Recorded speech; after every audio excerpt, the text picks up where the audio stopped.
hindi na makapag-edit. Wala na akong mai-edit. Maaga pa ako bukas. So, madilim siya guys kasi lobat na rin yung phone ko. Meron lang humabol na bata. Pumunta kaming palengke, hindi niya ako naabutan. So, yan, bumalik siya ulit.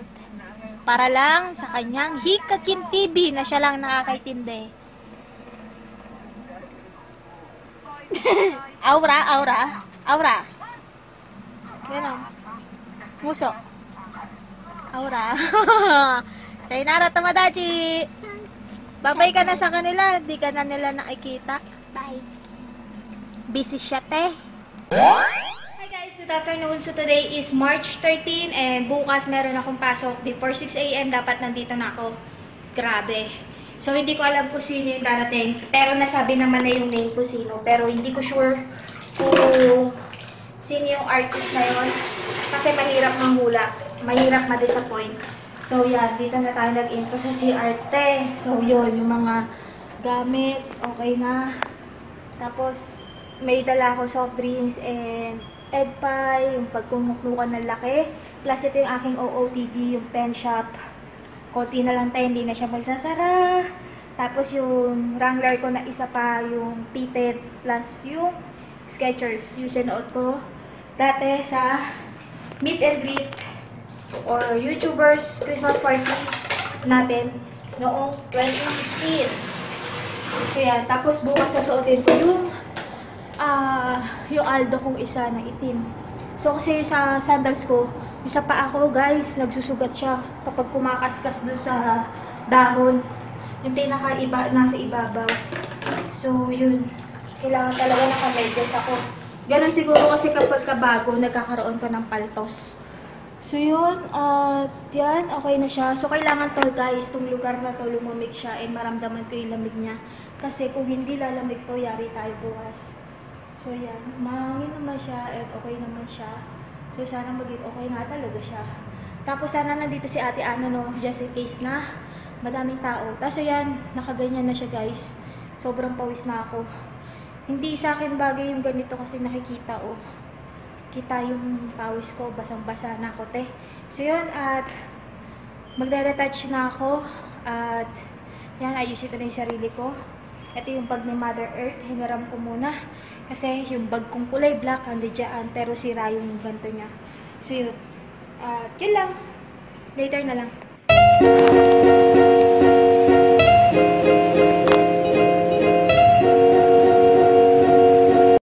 So ayan, at nilak ko na yung pinto.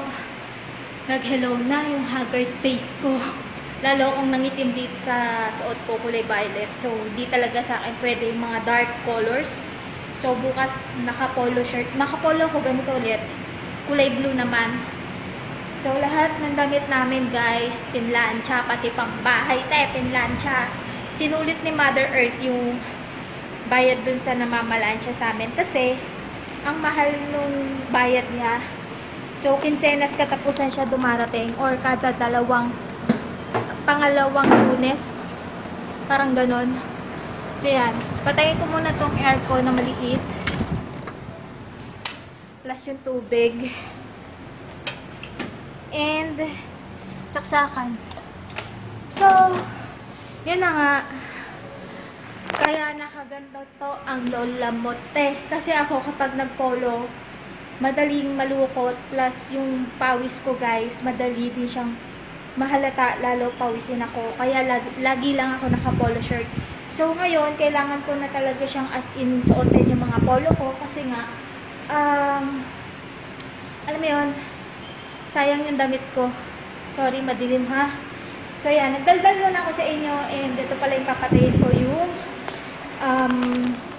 boom light. So yan.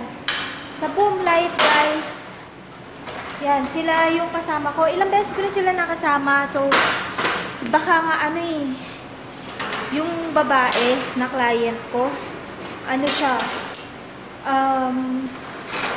tawag dun, baka ate siya ng kaklase ko nung elementary.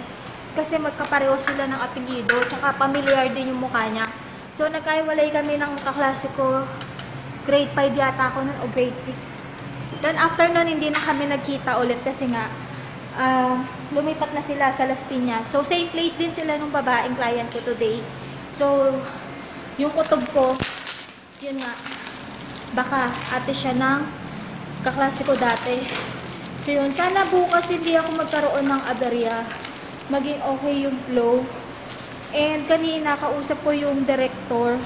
Ang bait niya, guys. So, yun, talagang pag may artist, kailangan mabusisi. Kailangan okay yung location, walang aberya. So, yan. Tapos, pupwesto ako dito sa gitna. Nararamdaman naman yung malamig.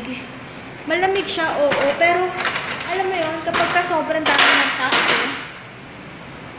hindi mo na siya mararamdaman kasi nga, matao na, mailaw. Siyempre, pag yung ilaw, yan o, malamig eh.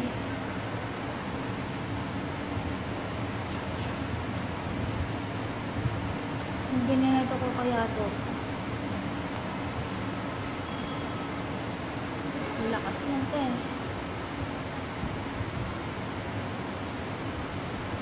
Diba?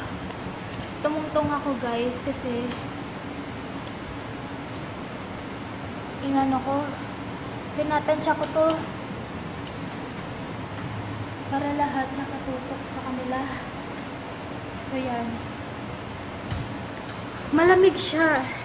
So bukas kasi madaming ilaw yung magaganap, kaya ganun. Tapos dami ko ng daldal maraming ilaw magaganap sa amin bukas, kaya kailangan i-check lahat. So ngayon, check natin. Okay siya malamig eh. So yun, ito talaga guys yung pinaka-ayokong part. Minsan, alam niyo yun. Kaya, etong aircon na to, kung ako tatanungin, dapat palitan na to eh. Kasi marami pa inayos mo. Kasi yung, kasi yung servisyo nito. So yun, malamig eh. Malamig guys, kaso mainit lang talaga yung panahon. Plus itong kabila, maayos din. So bukas napaka mabusisi nga. Ayan, inulit ko na naman. So dapat itong mapakintab ko to at maayos. Then sana si Ate Ana dumating din bukas para siya yung maglilinis. Mukha na akong dugyot So yan. Wala naman sila nakalimutan. Okay naman na. So dito ko na ini-end yung vlog at nakapag-behind the scene ako pero konti lang kasi kanina yung babaeng model lang. Mabilisan. Hindi na rin ako nakapag-vlog sa kanya kasi nga hindi ko nga alam kung test shot pa ba yun o kung literal na shot na talaga eh. So ito, ang tsaka na itsura kapag nakapolo ko ng ganito.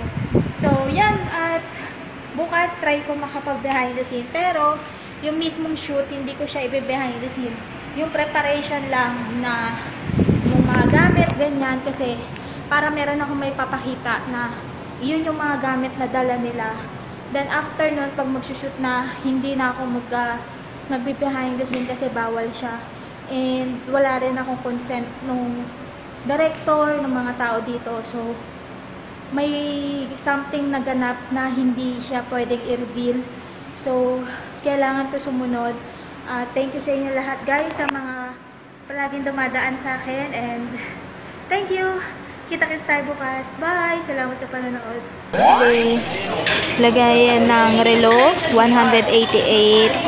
Pabango, lavender. Deodorizer, lavender din. Plus, itong sa bowl, toilet bowl. Lavender din. So, yun lang yung mga ganap at yung pag-spray sa kwarto.